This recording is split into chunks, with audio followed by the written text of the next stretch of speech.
सोचिए दोस्तों, अगर आप कहीं घूमने जाते हैं, वादियों का मजा ले रहे होते हैं और अचानक से कई सारी गोलियों की आवाज आती है।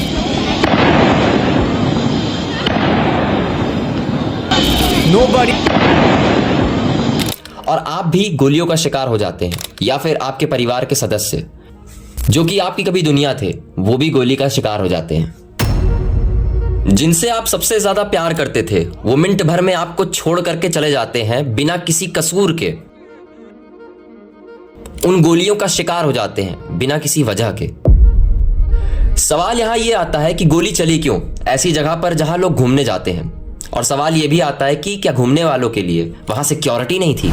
और सवाल यह भी आता है कि गोली चलाने वाले कहां से आए थे। पहलगाम कश्मीर का एक छोटा शहर है जो कि अनंतनाग डिस्ट्रिक्ट में है। ये जगह पहाड़ और नदियों से घिरी हुई है और अपनी खूबसूरती के लिए बहुत फेमस है और इसे भारत का मिनी स्विट्जरलैंड भी कहते हैं। हर साल यहाँ बहुत सारे लोग घूमने आते हैं और अमरनाथ यात्रा के दौरान यहाँ से गुजरते भी हैं।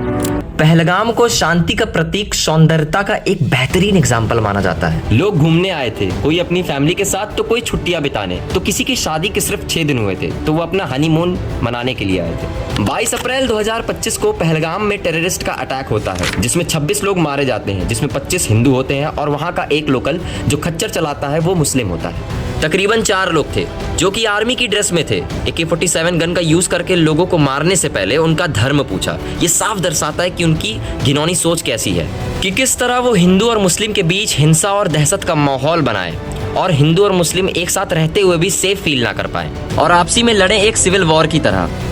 भारत में सबसे ज्यादा red zone area Jammu and Kashmir को कंसीडर किया जाता है। अब बात यहाँ ये आती कि रेड जोन एरिया हम कहते किसे हैं। जहां पर सबसे ज्यादा टेररिस्ट के थ्रेट्स मिलते हैं उसी को हम कंसीडर करते हैं रेड जोन एरिया।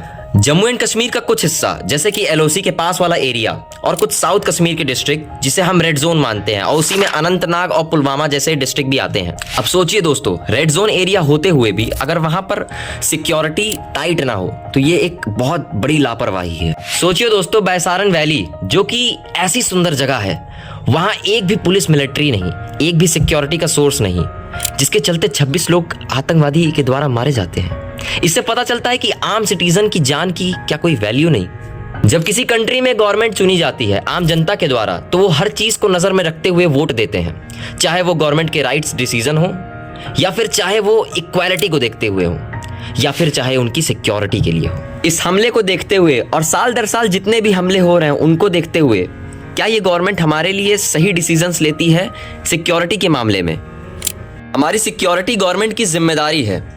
क्या डिफेंस और इंटेलिजेंस एजेंसीज को सही दिशा और सपोर्ट दिया जा रहा है? डिफेंस मिनिस्टर राजनाथ सिंह ने कहा कि ये सुरक्षा चूक का मुद्दा नहीं है। इन्होंने कहा पहले के मुकाबले हमलों की संख्याओं में कमी आई है। साल 2016 उरी में आर्मी कैंप पर हमला, 18 जवान शहीद।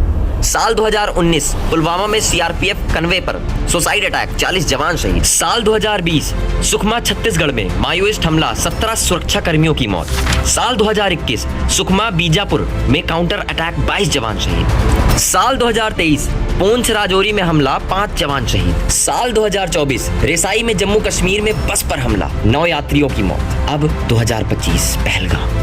ये घटनाएं दिखाती हैं कि आतंकवादी हमलों की संख्याओं में कमी का दावा पूरी तरह से सही नहीं। ये जरूरी है कि सरकार और सुरक्षा एजेंसीज इस मुद्दे पर गौर करें और देश की सुरक्षा को इंपॉर्टेंस दें। ऐसा भी नहीं कि गवर्नमेंट ने कोई एक्शन लिया नहीं है। गवर्नमेंट ने घटना के बाद पाकिस्तान के रिस्पेक्ट में कड़क रुख अपनाए हैं, जैसे कि इंडस वाटर ट्रीटी को रद्द कर देना और पाकिस्तानियों के लिए वीजा नियम सख्त करना। इस अटैक की पूरी जिम्मेदारी एक पाकिस्तानी ग्रुप ने उठाई है जो कि द रेजिस्टेंट फ्रंट के नाम से। लेकिन सोचने वाली बात यह है दोस्तों, क्या हम पूरी तरह से सुरक्षित हैं? क्या आगे ऐसे कोई अटैक हो नहीं सकते?